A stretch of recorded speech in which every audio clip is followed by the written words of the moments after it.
Je vais vous raconter deux histoires. La première, on vous l'a imposée pendant une semaine entière.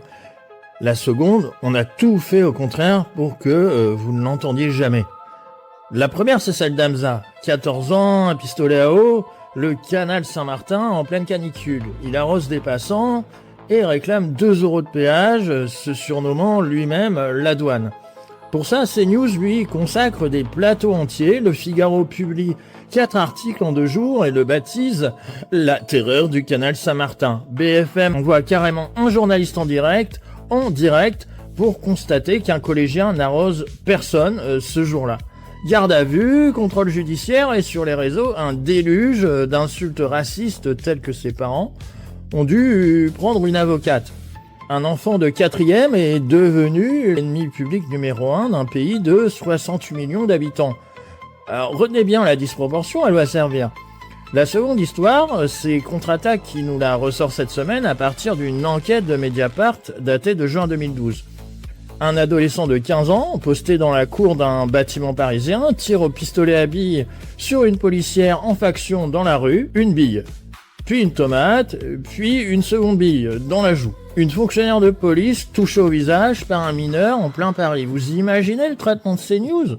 Vous imaginez le mot ensauvagement en bandeau rouge ? Eh ben, il n'y a rien eu. Cette histoire n'a jamais existé médiatiquement. Parce que le bâtiment, c'était le palais de l'Élysée et parce que le tireur s'appelait Louis Sarkozy, le fils du président de la République en exercice. En coulisses, on s'active pour que la policière renonce à porter plainte.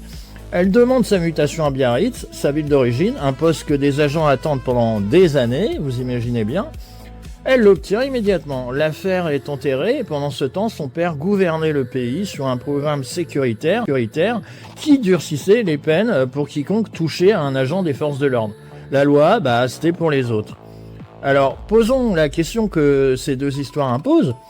Qu'est-ce qui sépare Hamza de Louis ? L'un a mouillé des passants, l'autre a blessé une policière au visage. Si la gravité des faits déterminait le traitement, vous connaîtriez le second et pas le premier. Or, c'est l'inverse qui s'est produit parce que la variable ici, ce n'est jamais l'acte, c'est le nom, la couleur de peau et l'adresse. Hamza est un gamin racisé d'un quartier populaire, il devient un symbole national, un gibier de plateau télé, la preuve vivante de l'effondrement de la France.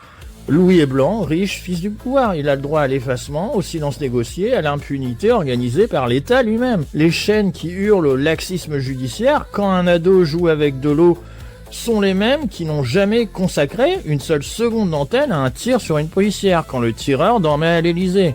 Le privilège, ce n'est pas seulement d'échapper à la sanction, c'est d'échapper au récit.